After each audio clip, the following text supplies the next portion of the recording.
Tapos na nga po kami mag-grocery dito sa Hyper Panda. Ito po yung mga kasama ko. Simula sa kanan, si Calvin, si Kenneth, si Toto, si Ambo, dalawang Indiano na sila Nisham at si Tafim. At pahabol sa camera ang nakakulay yellow-orange na damit na si Igno.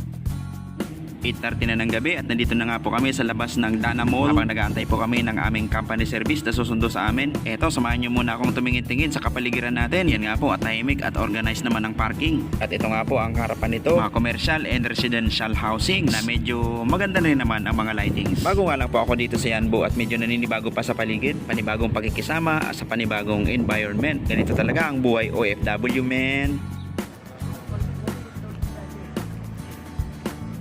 Aywa. Shopping kalas.